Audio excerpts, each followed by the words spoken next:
깜짝 놀랐습니다. 자, 밀리터리 사이언스의 신비한 만남 폰게임을 본능으로 곧장 진격해보도록 하겠습니다. 안녕하세요. 저희는 폰게임의 NSG입니다. 자, 그러면 오늘의 주제 영상을 통해서 먼저 확인하시죠.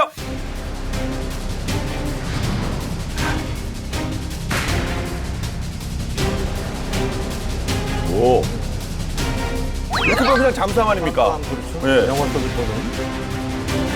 오늘 주인공이 얘인 거죠? 예. 잠수함이 아니라. 어릴 때 예. 보면 그냥 어뢰처럼 보이는데요. 애게? 그냥 어뢰네? 모르네.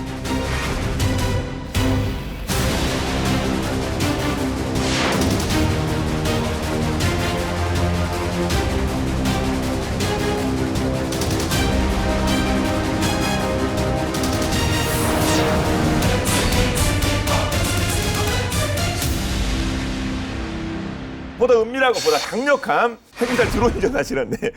특히 바닷속에서 활동한다고 합니다. 그런데 이게 보통 미국이 또 하나 또 히트치는 걸 만들었구나 이럴 것도 같은데 미국이 아니라 이거는 이제 러시아 쪽 신무기 아니겠습니까? 그렇습니다. 엄밀하게 성격을 규정하면 수중 드론인 거죠. 이 명칭이 포세이돈입니다. 네. 요즘 보면 러시아에서 신형 핵 추진 잠수함 진수 소식이 종종 이제 들려오는데 이게 보면 재밌는 게 이 포세이돈과 관련이 있어요. 네. 그리고 먼저 이제 지난 3월이었죠. 러시아의 신형 핵 추진 잠수함 하바롭스크 함이 그 올가을에 이제 진수될 예정이라는 그런 언론 보도가 있었고요.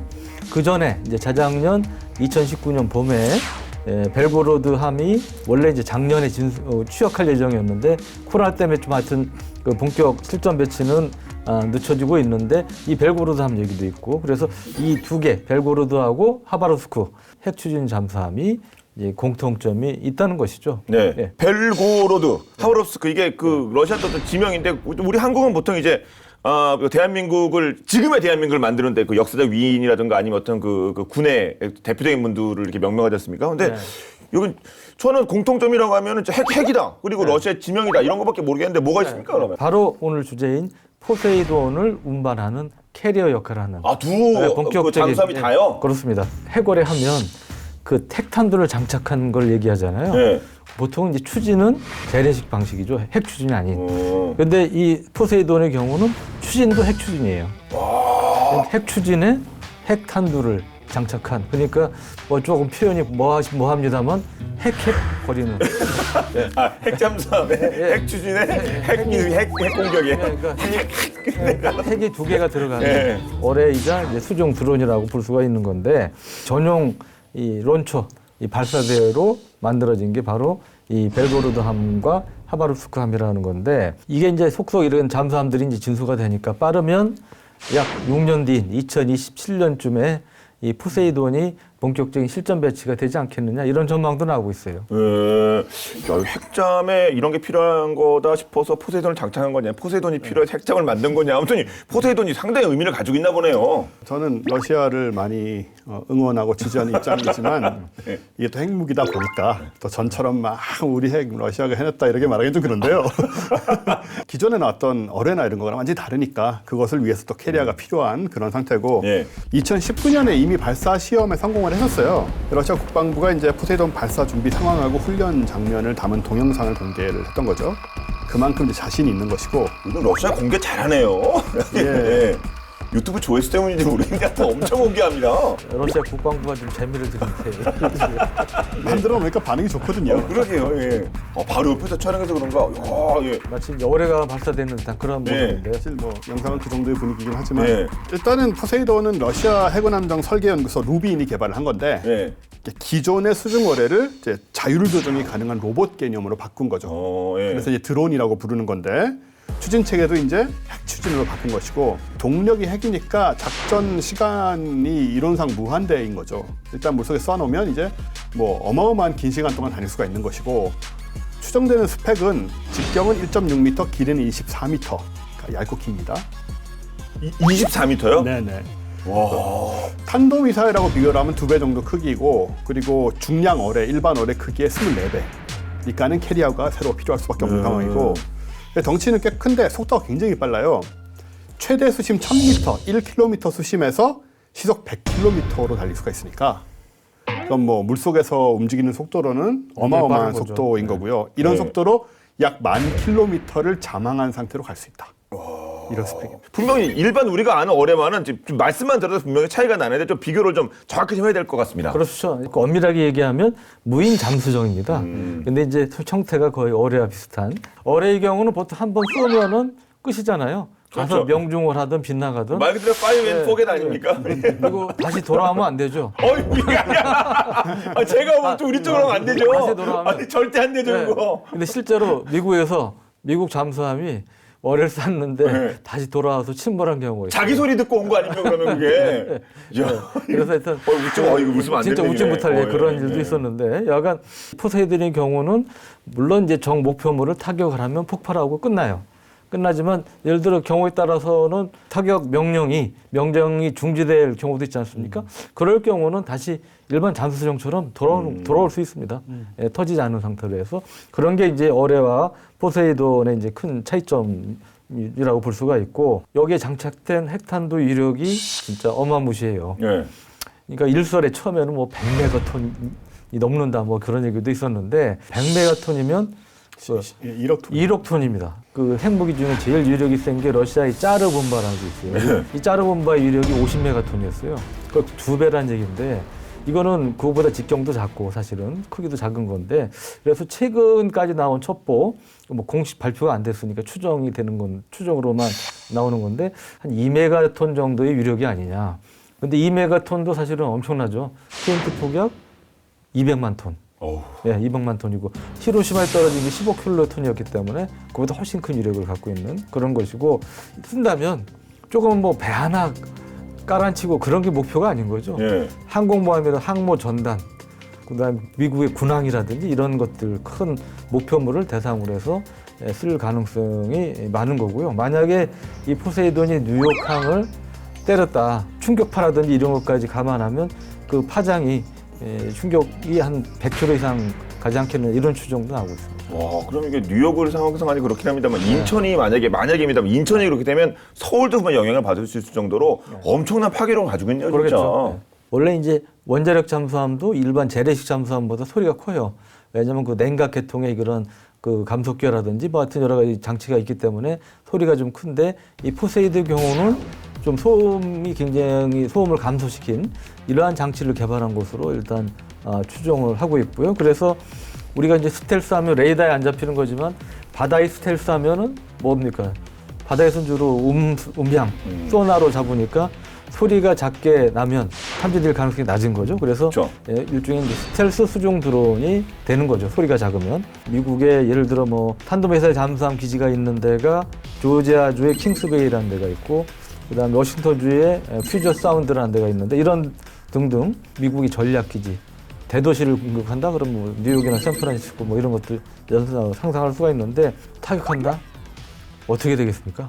그 미국이 특히 진짜 말씀하신 대로 군항도 당연히 그 해안 쪽이지만 큰 도시도 해안에 많이 많이 발달됐잖아요. 있죠. 서안이나 무슨 뭐 동안이나 근데 와 진짜 생각만 해도 엄청나겠습니다. 무슨 그 반경이 영이 100km라고 하는데요. 네. 그 안쪽까지 그냥 다 막 날아가는 거 아닙니까 이게? 그렇죠. 오. 수중 폭발이 되는 거잖아요. 네. 그러면 10여 년 전에 후쿠시마 원전을 때렸던 일본 쓰나미 그 최고 높이가 한 14m 정도였다고 그래요. 10몇 미터인데 20m 네. 미만인데 근데 이게 포세이돈이 폭발할 경우는 위력의 얼마냐에 따라 뭐 당연히 달릴 수밖에 없는데 하여튼 지금까지 전문가들이 추정하기는 최소한 수십 미터 이상이다. 이야.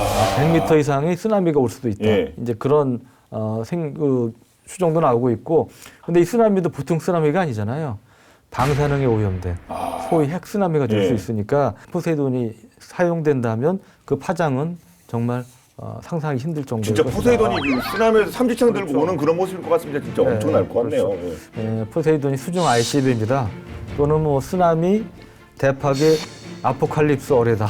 우리 아포칼립스 아시죠? 네. 예, 요한계시록 묵시록에 나온 이제 그런 어뢰다. 이런 뭐 이제 소위 최후의 무기, 인류 최후의 무기 뭐 이제 그런 맥락의 별명으로 이제 불리기도 한다는데 여하간 그 러시아가 이런 무기를 만든 거는 정말 최후의 수단으로 미국이라든지 어떤 다른 강대국과의 싸움에서 아마 최후의 무기로 이런 것을 개발하지 않았나 이렇게 생각이 됩니다. 예, 저 포세이돈이 많이 쓰이게 되면 진짜 판이 바뀌는 거 아닙니까? 핵구도 이런 거 있어서요. 그렇죠. 여러 가지로 뭐 일단 강력하고요. 예. 2메가톤이라는 파워가 어마어마한 것이고, 그리고 이제 이게 해안으로 이제 접근을 하는 그런 새로운 방식이고, 예.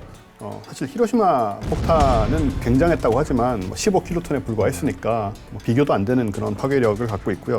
그래서 이게 이제 한번 터지게 되면 정말 그 해안 지역의 주요 군사 경제 시설이 파괴될 뿐만 아니고 이제 방사능 오염 이런 것도 정말 심각할 상황이라, 그리고 또 물 따라서 흘러가고 뭐 사방에 퍼지고 굉장히 좀 무시무시한 무기죠. 아, 그러게요. 저희가 사실 저 무기 많이 다루고 있습니다만, 그래도 러시아 이런 미군 얘기하면서 안 쓰일 걸 전제로 해서 보통 말씀을 드리는데, 와, 이건 진짜 생각만 해도 끔찍합니다. 근데 이렇게 러시아가 포세이돈을 만들고 있었는데 미국도 이거 진작에 파악하고 하나하나 이거 분석하고 있었겠죠? 이게 좀 애매모호하게 복잡한 좀 상황들이 있었어요. 애매모호하던 이렇게 중요한 무기를요? 미국이요? 2015년 11월에 예. 러시아의 극비 전략 무기가 방송 사고로 텔레비전에 노출되는 상황이 있었어요. 아니, 우리 왜 러시아의 극비 이게 방송 사고로 나왔다고요? 그게? 이것도 뭐 주작이다 아니다 말이 있는데요. 푸틴 대통령하고 고위급 인사들이 회의를 보도하는 중에 이 대형 핵 추진 의뢰의 도면이 전파를 타게 된 거죠. 아, 진짜 회의 협상이었군요. 진짜 안건을 그냥 찍었군요. 네, 그거를 이제 그래서 이제 텔레비 나가버렸습니다. 그게.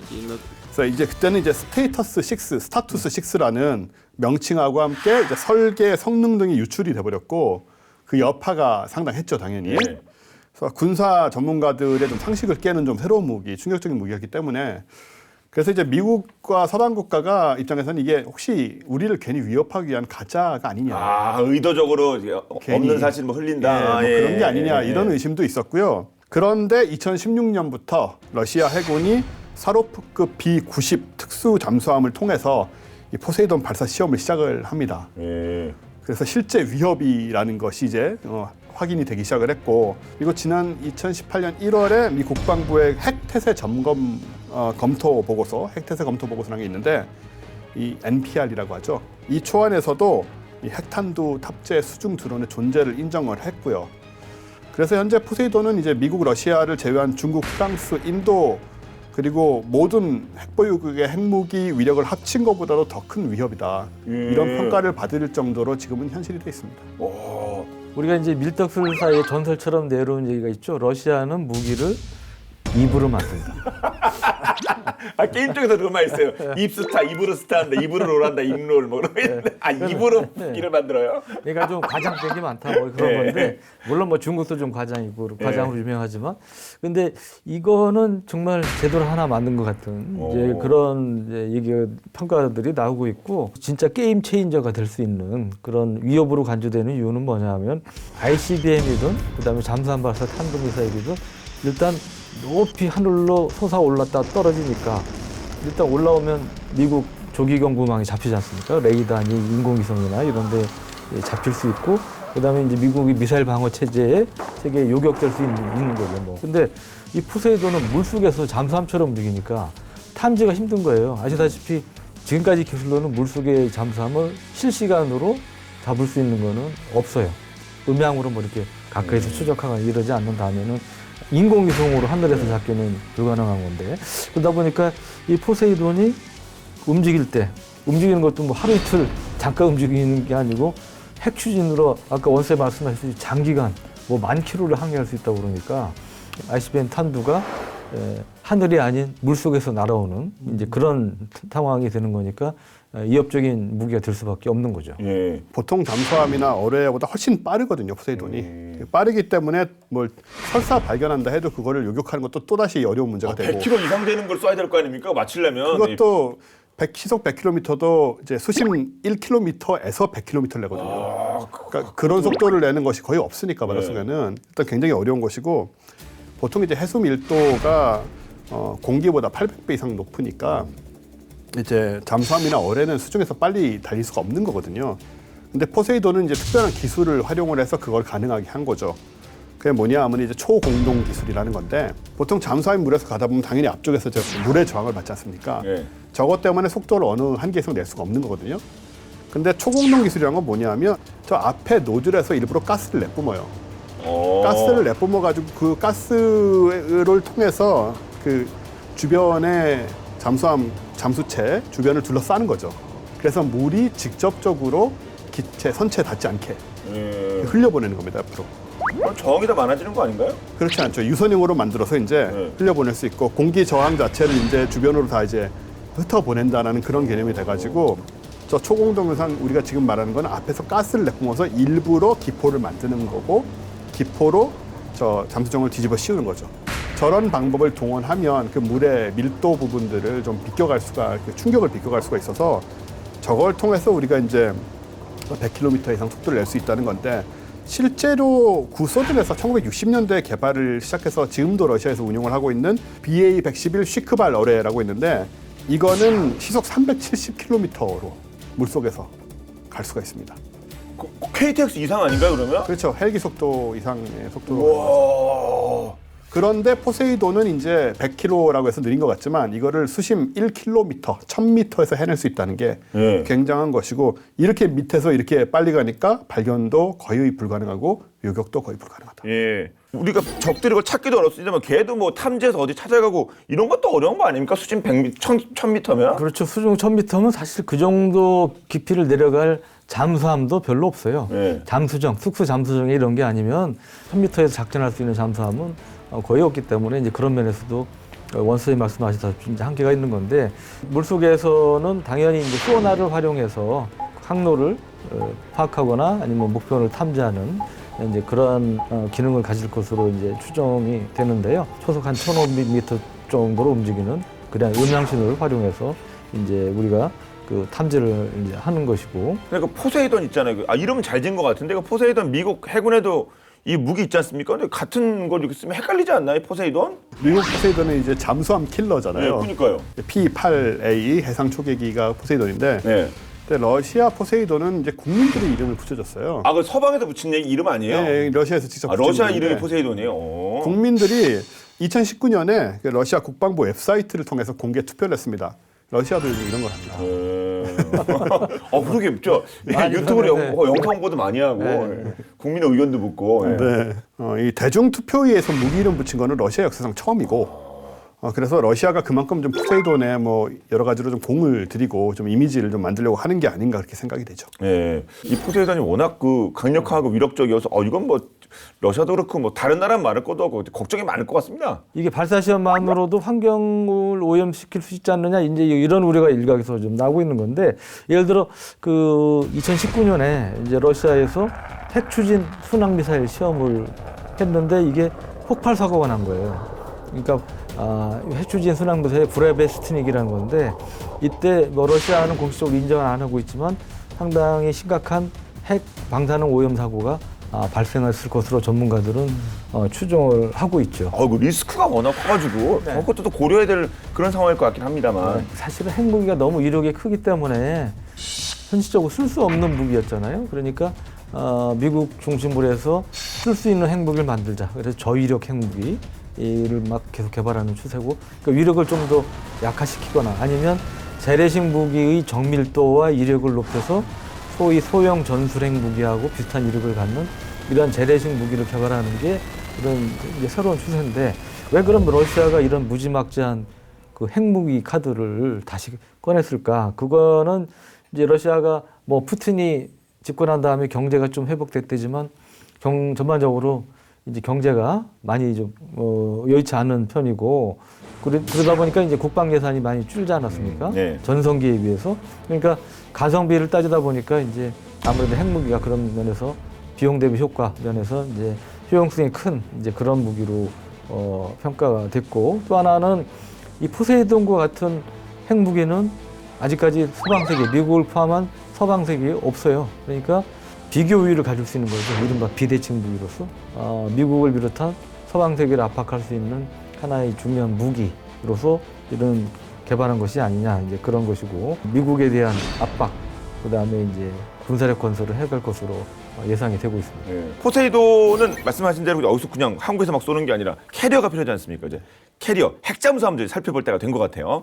벨고로드 K329 벨고로드라고 하죠. 요거네요. 이건 이제 러시아의 오스카2형 핵잠수함의 마지막 잠수함인데 초기에는 이제 북극해 심해저하고 미국을 겨냥하는 각종 특수 수중 작전을 위한 임무를 띈 걸로 알려져 있었어요. 근데 지금은 이제 포세이돈의 발사체로서 더 유명해졌는데 자, 앞에 이제 저기 길게 지금 나와 있는 것들이 포세이돈이죠. 스테이터스 6 이거 예. 처음 말씀하신 거예요. 요 벨고로드 핵잠수함의 상세한 재원은 사실 공개된 바가 없습니다. 굉장히 상세한 것 같이 나와 있지만 네, 추정도에 가깝고요. 네. 수정도 잘 그렸는데요, 이거. 네. 추정도라고 막 엉터리로 그릴 수는 없잖아요. 그것도 정교하게 물탱크가 그려야죠. 물탱크 이거? 네, 보통 저거는 이제 특수부대원들 침투용으로 많이 달고 다니는 거죠. 미국도 그렇고요. 그렇군요. 델타라고 그래요. 예. 네. 톤수는 14,700톤, 또 수중 만재 톤수는 17,000톤, 폭 15m, 그리고 150메가와트 가수압식 핵 추진 원자로 2개, 수중 작전 기간은 4개월, 탑승 가능한 승조원이 110명으로 알려져 있습니다. 야, 110명 4개월 이거 한 개 중대가 보병 중대가 4개월. 와, 거기 엄청난 거 아닙니까? 잠수함이고. 그렇죠. 야, 여기서 네. 이거 제일 큰 잠수함이 러시아의 이제 타이푼급 아닙니까? 타이푼급은 배수량이 이제 2만 톤이 넘는 2만 3천 톤에 달하는 예.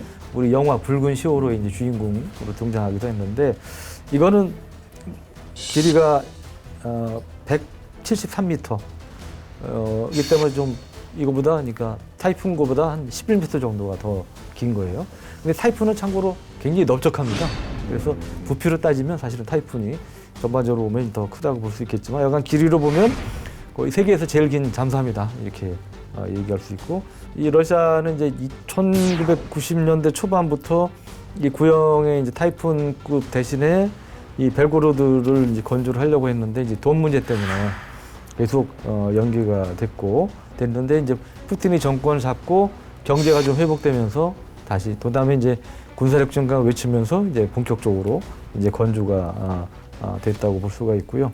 그래서 이 벨고로드에는 한 포세이돈을 한 6개에서 한 8개 정도 탑재할 수 있을 것으로 이렇게 추정이 되고 있습니다. 네. 우리도 그 북한 이게 한국 근처 보다가 뭐가 사라지면은 이렇게 뭐 이렇게 전파돼 그럴 거 아닙니까? 근데 얘가 출격한 것 같은데요, 뭐 출동한 것 같은데 그러면 저 미국 깜짝 놀라겠는데요? 아마 잘 모를 것 같긴 한데요. 더 문제인데요? 몰랐어요, 뭐 이러면. 근데 러시아 입장에서는 알게 나가면 안 되니까 또 예, 그것도. 예. 하지만 만약에 알게 되면 굉장히 긴장이 되겠죠. 예. 왜냐하면 이제 이 벨고로드 자체가 핵 타격 능력이 또 엄청나거든요. 포세이돈을 제외해도 뭐 미국 본토라든가 세계 어디든지 타격이 가능한 RSM-52 해상 발사 탄도 미사일 20기를 장착을 하는데 이 미사일 한 기에 100킬로톤에서 200킬로톤 탄두를 10발씩 탑재할 수가 있어요. 계산을 해보면 최대 이 미사일만으로도 40메가톤의 그 화력을 갖고 있는데 여기에다가 4천만 톤. 예. 그렇죠. 여기에다가 이제 포세이돈까지 달고 나간다고 생각을 해보면 어마어마한 거고요. 뭐 40메가톤이면은 히로시마 원폭의 2,000배 정도의 이제 힘이니까. 그 여기에 이제 더 업그레이드된 핵잠, 또 하바롭스크, 또 올가을의 진수를 앞두고 있죠. 이 적해안에 특수부대 투입하거나 적 해저 광 케이블을 도청하거나 해저 지형 정찰 이런 해양 특수전 임무들도 해낼 것이고요. 그래서 뭐 핵 공격력뿐만 아니고 각종 작전 능력에다가 포세이돈 탑재 능력까지 합치면 미국이 충분히 걱정할 만하죠. 예. 앞서 그 영상에서도 그 나가는 순간까지는 저희가 봤지 않습니까? 공개가 됐기 때문에. 근데 확실히 발사되는 거겠죠?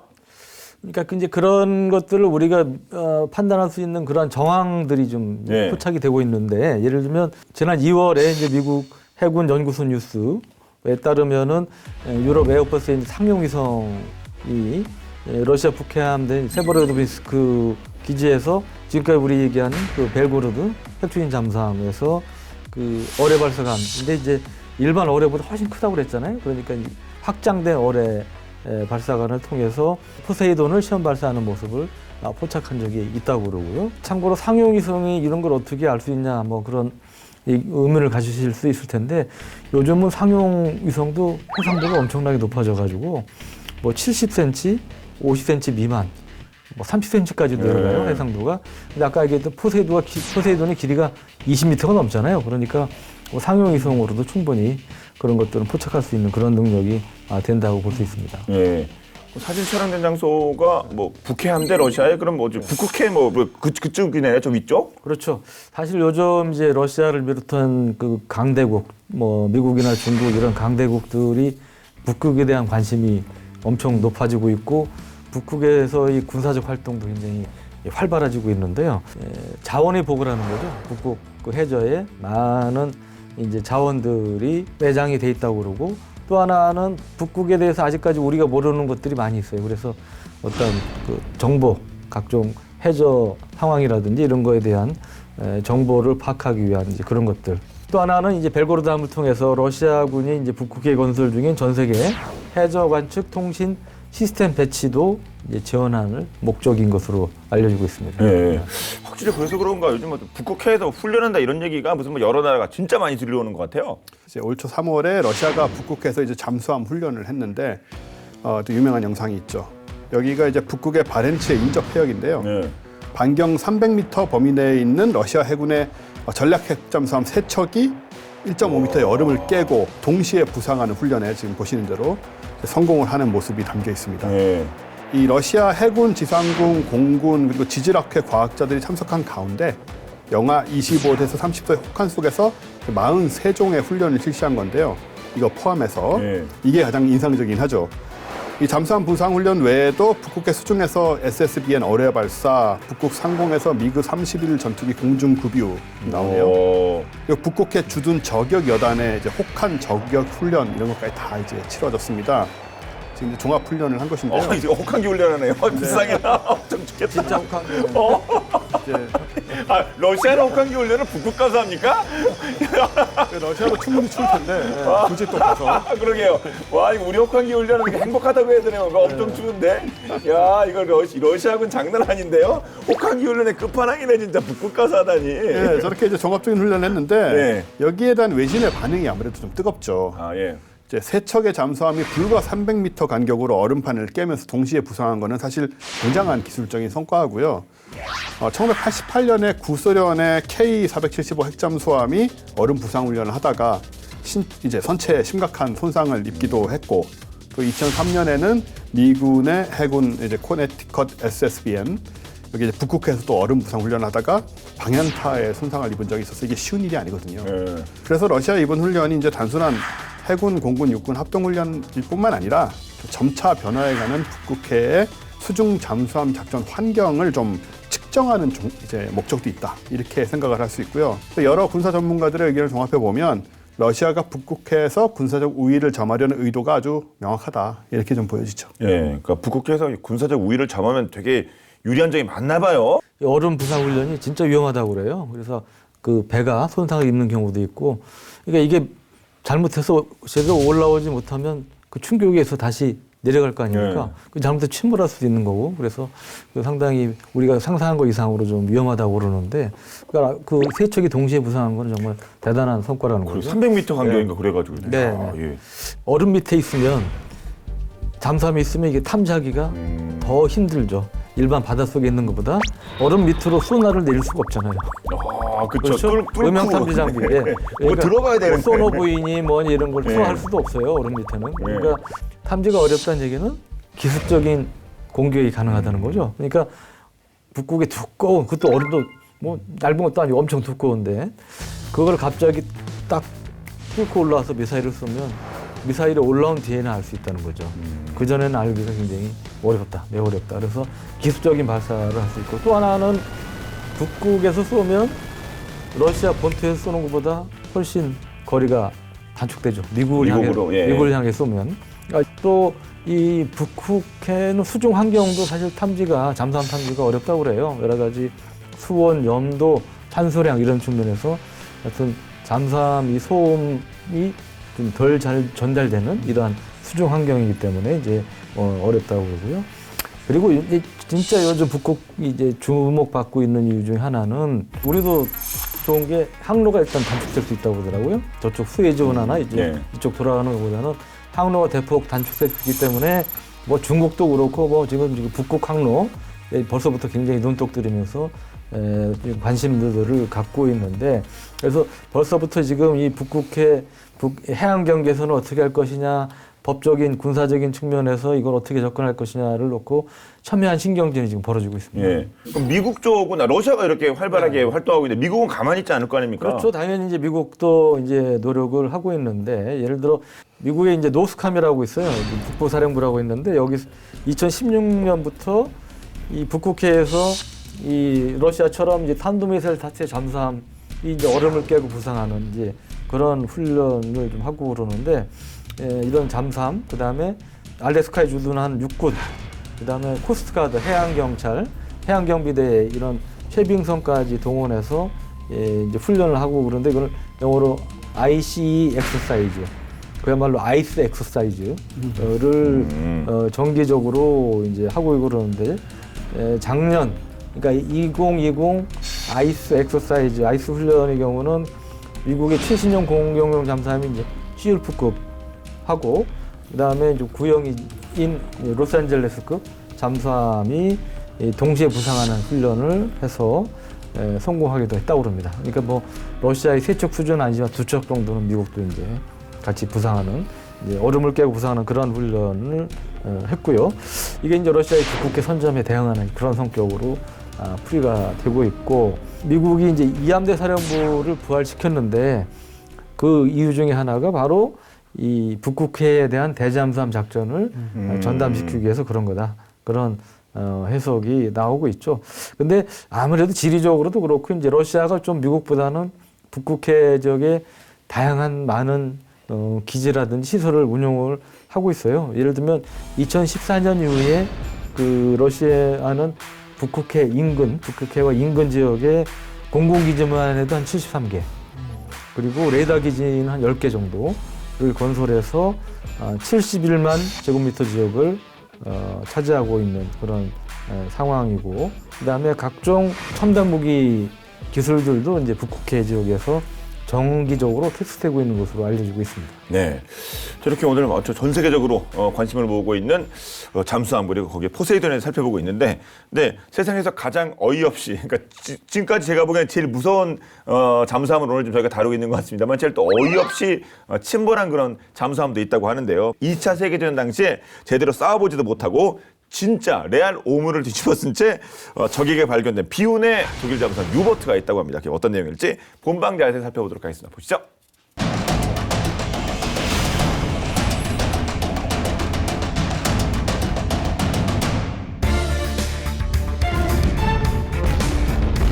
(2차) 세계대전 당시 연합군을 괴롭힌 대표 무기들이 있죠.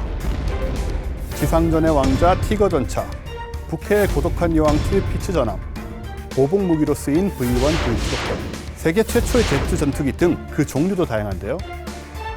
하지만 그 중에서도 연합군에게 패배의 공포감을 안긴 무기는 따로 있었습니다. 3만 명의 사람들과 5천여 척의 상선을 차가운 바닷속에 가라앉힌 해저의 암살자 유보트입니다. 살기 위해서는 유보트를 침몰시켜야 했고 연합군들은 유보트 찾기에 혈안이 될 수밖에 없었습니다. 하지만 급속 자망, 적군 탐지용 음향 및 레이더 등 신기술로 무장한 유보트를 찾기란 결코 쉽지 않았죠.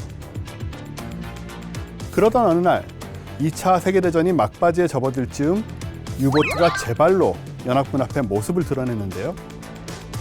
이건 자살행위나 다름없었죠. 그럼에도 유보트가 적군 앞에 긴급 부상할 수밖에 없었던 이유가 있었다는데요. 대체 그 이유가 무엇인지 유보트의 활약이 빛났던 2차 세계대전 속으로 시간을 되돌려 보겠습니다.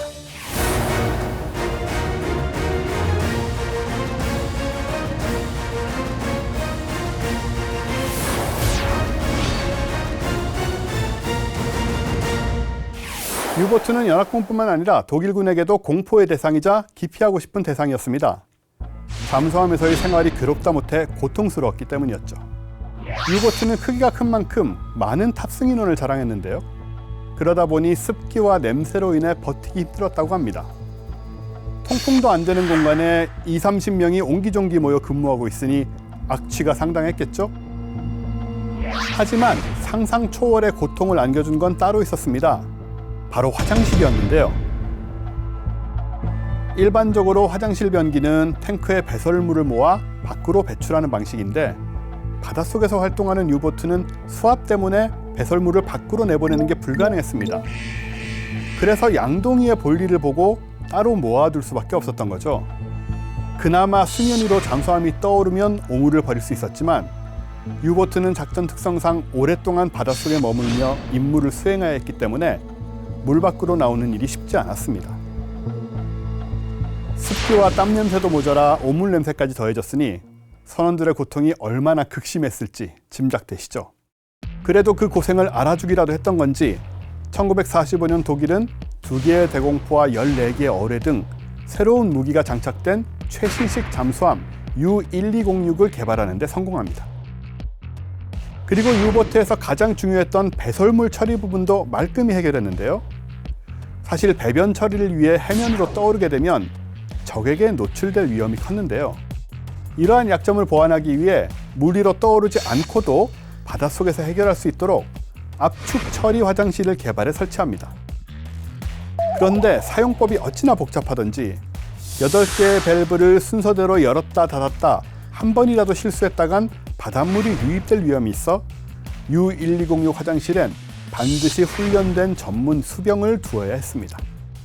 최종 점검을 마친 U-1206은 독일의 큰 기대 속에 1945년 4월 6일 첫 전투작전에 투입되었는데요.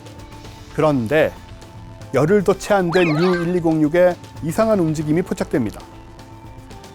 어뢰와 기뢰를 마구 쏘아대더니 미친 듯이 요동치며 바다 위로 급부상하기 시작한 겁니다. U-1206 안은 그야말로 아비규환. 잠수함 안으로는 바닷물이 빠르게 차오르고 있었고 설상가상, 유독가스까지 발생하면서 선원들은 극심한 고통에 몸부림쳤습니다. 적에게 공격이라도 당했냐고요? 놀랍게도 이 난리통은 함장의 급한 대변 때문에 시작되었습니다.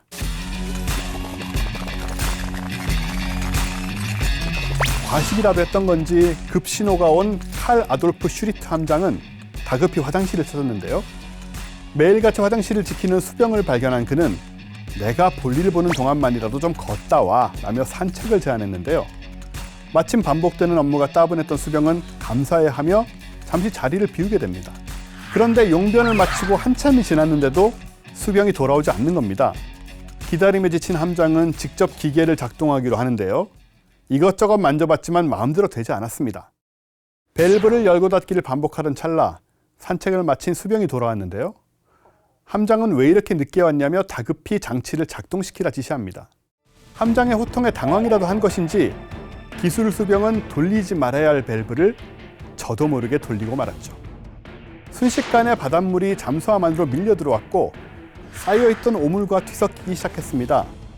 그야말로 단체 패닉 상태. 거기에 엎친 데 덮친 격으로 똥물과 접촉한 배터리가 화학작용을 일으키면서 치명적인 유독가스를 배출하기 시작했습니다. 살 수 있는 방법은 오직 하나, 바다 위로 떠오르는 것밖에 없었습니다. 함장은 긴급 부상을 명령했고 조금이라도 잠수함을 가볍게 하기 위해 싣고 있던 모든 기뢰와 어뢰들을 폭발시켰습니다. 그 덕에 빠른 속도로 수면 위로 상승, 살았다고 안심한 것도 잠시. 함장은 눈앞에 펼쳐진 풍경에 경악할 수밖에 없었는데요. 하필 긴급 부상했던 곳이 바로 영국군의 기지가 있던 그루덴 베이 앞이었던 것입니다. 이게 웬 떡이야? 유보트잖아. 영국군은 그동안 당한 것들을 떠올리며 공격을 퍼붓기 시작했습니다.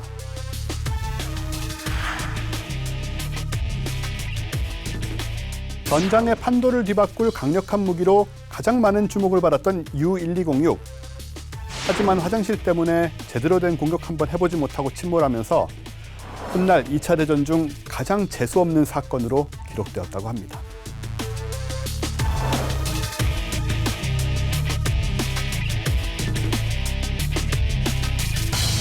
다시 이제 본론으로 돌아가서 자, 북극해 먼저 뜨겁게 달구고 있는 세계의 수중 쟁탈전이 치열한데 역시 지금까지 보면 으뜸은 포세이돈 이 이상은 없을 거 아닙니까? 현재까지는. 실제로 이제 전 세계 무기 전문가들이 다 우려를 하고 있습니다. 포세이돈에 대해서는. 푸틴 대통령이 올 2월 초에 러시아 국방장관에게 그 테스트의 핵심 단계에 대한 업데이트를 요청을 또 합니다. 올해 말에 또 포세이돈의 추가 시험이 계획되어 있기 때문에 여러 가지로 계속 발전하는 상황이다. 근데 이거 수중 드론 이걸 만들기도 어렵고 뭐 탐정이도 어렵고 그런데 이게 이제 우리나라도 이쪽을 이제 신경 써야 될 거 아닙니까? 네, 우리나라에도 다목적 무인 심해 잠수정 개발한 이력이 있죠. 네. 2006년에 그 한국해양과학기술원에서 해저 6,000m까지 탐사할 수 있는 이제 해미레를 개발을 했었어요. 요거는 이제 미국, 일본, 프랑스에 이어서 세계 4번째 개발 한 이제 6,000m급 굉장히 깊은 곳이죠. 6,000m급 한국형 이제 무인 심해 잠수정인데. 이론상으로는 6,000m까지 내려갈 수 있으면 전 세계 해양의 98%를 커버할 수가 있습니다. 물론 여기보다 깊은 곳들이 있지만요. 그래서 이제 지질 생태계 연구 그리고 심해 광물 자원 탐사 활용 이런 쪽이 가능하다고 하는데 뭐 지금으로서는 군사용은 아닌 거고요. 네. 참고로 하여튼 우리도 이제 군사용도 무인 잠수정을 다양하게 개발하고 있는데 개발 중. 예. 뭐 자세한 내용은 보안상이니까. 아, 그러게요. 예, 우리가 또 넘어가시고요. 푸틴 대통령 포세이돈으로 공개된 것처럼 우리가 또 다 얘기해버리면 안 되는 거 아닙니까? 예. 우리가 국방 TV에서 나갔다고 곤란한 거 아니에요? 국방 TV에서 기밀이 유출되면 안 되는 거니까 예. 저희가 참겠습니다. 예. 우리도 이런 준비를 하고 있고, 그럼 미국은 이제 뭐 줄줄이 나오겠죠? 미국의 뭐 수중 드론 얘기. 네, 제 미국은 이제 우리 항공기지 역사로 유명한 보잉사가 2019년 2월에 미 해군용으로 오르카 XL UUV 네 척을 개발하기로 이제 그 4,300만 달러 규모 계약을 체결했는데 참고로 여기서 UUV가 이제 무인 잠수정이에요. XL은 우리 옷과 비슷한 엑스라지. 예. 우리 옷도 있잖아요. XL, XXL도 있고. 그렇죠. 뭐 스몰, 라지, 뭐 그렇죠. 그러니까, 미디엄 있죠. 예. 그러니까 이제 초대형 무인 잠수정이라는 얘기입니다. 네. 이게. 기뢰를 탐지 주가하는 기뢰 대항용, 대잠, 그다음에 그 외에도 뭐 잠수함 탐지하는 대잠용, 그다음에 그 함정 탐지 이런 대함, 전자전, 이 궁극적으로 타격 임무까지 이런 용도로 해서 이제 오르카 XL UUV를 이제 사용할 계획이라고 하고요. 그다음에 올해 초에는 이제 뭘 했냐면 자율형 인공지능을 가진 자율형 이제 무인 수중 드론 개발을 추진하고 있다고 미 국방부 발표를 했는데 이름이 뭐냐면 그 만탈레이 프로젝트예요. 그러니까 가오리 강선 프로젝트 쉽게 얘기하면 드론 형태가 좀 독특해요. 이 명칭에서 상상할 수 있듯이 가오리 형태, 그런 이제 독특한 형상을 하고 있고, 그러니까 우리가 B2 스텔스 폭격기 같은 경우가 약간 가오리 비슷하지 않습니까? 전익기요. 예. 그래서 그런 스텔스 드론이 수중 드론이 바다를 속을 누비는 이제 그러한 시대도 이제 맞게 됐다. 한국, 미국 살펴봤고 그 외 나라도 있겠죠? 그렇죠. 특히 뭐 일본이 뭐 섬도 많고 예. 그러다 보니까는 이 도서 방위 강화의 좀 핵심 장비로 이 수중 드론을 선택을 하고 있는데 또 경계 감시 능력이 뛰어나니까요. 일본은 이미 1995년에 이제 지구에서 가장 깊은 마리아나 해구, 저 필리핀 쪽에 있는 마리아나 해구가 이제 수심 10km가 넘죠. 거기에 이제 수중 로봇인 가이코를 내려 보냈었고요. 그래서 이제 그 말은 지구의 모든 바다에서 활동할 수 있는 수중 드론 기술을 확보했다 이렇게 얘기할 수 있는 거고, 그리고 2018년에 일본 방위성이 40억 엔, 413억 원 정도 되는데 40억 엔을 들여서 미쯔비시 중공업에 의뢰해서 이제 무인 잠수기 개발에 착수를 했습니다. 이게 이제 2022년 내년부터 본격적으로 가동을 할 것으로 보이고요. 근데 지표가 70%가 바다로 이루어져 있다 보니까 앞으로 이제 바다의 면에 있는 바다가 없는 나라도 있으니까 그런 나라들은 아마 개발 안 하겠죠?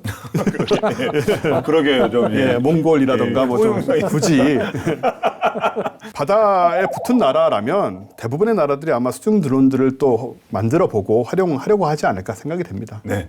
자, 이렇게 해서 폭풍 이력의 러시아의 포세이돈을 통해서 전 세계 수중 전력까지 살펴봤는데요. 자, 끝으로 한 말씀씩. 원래 잠수함은 그 여러 가지 수중 소음이라든지 여러 성능 면에서는 미국이 러시아보다 한 수 앞서는 걸로 다들 평가되지 않았습니까? 이제 그런데 이 러시아가 이제 그런 것을 어떻게 보면 뒤엎는 이러한 소위 수중 게임 체인저를 만들었단 말이죠. 그래서 이러한 그 상식을 벗어난 이제 그런 것들이 현실이 되고 있는 그런 상황이니까 우리나라 같은 경우도 이 삼면이 바다인 국가이고, 그리고 이 수중 무기 체계에 대해서도 그러니까 기존에 너무 미국 중심으로 미국을 따라가는 이제 그런 것만 할 게 아니고 뭐 러시아든 어디든 하여튼 어떤 분야에 있어서는 세계에서 가장 앞서는 나라의 그런 개념을 좀 받아들여서 고민하는 이제 그런 접근법이 좀 필요하지 않나. 저는 이게 포세이돈이 우리한테 주는 교훈 중에 하나가 아닐까 그런 생각이 듭니다. 미국이 지난 2017년에 최초의 수중 드론 부대인 UUV론, 뭐라고 우브론이라고 발음해야 되는지 모르겠어요. 쓰기는 UUVRON이라고 쓰는데요. 우브론이라고 발음하겠습니다. 우브론 1을 창설을 했고, 중국도 같은 해 남중국해 해양조사용 수중 드론 하이 12대를 동시에 투입을 이제 하는 등 맞불을 서로 나섰습니다.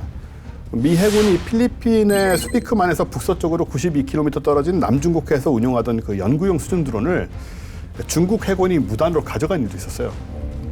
이런 식으로 좀 신경전을 펼치고 있는데 이제 수중 드론들은 보면 핵잠수함에서 나오는 자기장 변화라든가 혹은 그 프로펠러 소음을 포착할 수가 있기 때문에 잠수함 위치 파악을 하는데 굉장히 요긴하게 쓰일 수가 있거든요.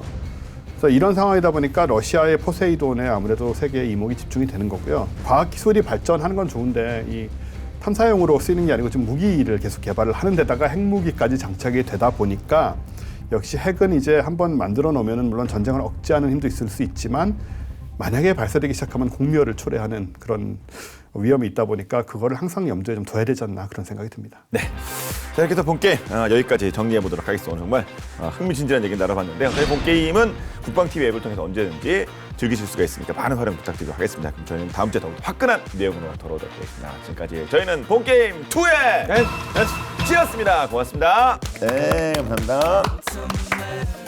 영화에서 이렇게 만들 것 같았는데 이게 진짜 나오네요. 또 아까 뭐 가오리 같이 뭐 이렇게 것도 많다. 들어갔어요. 무서워요. 그러니까 우리도 사실은 이 잠수정, 무인 잠수정, 예를 들어 북한 SLBM 잠수함 감시 용도로 뭐 핵추진 잠수함 얘기하지만 네. 무인 잠수정을 거기에 앞에 박아놓고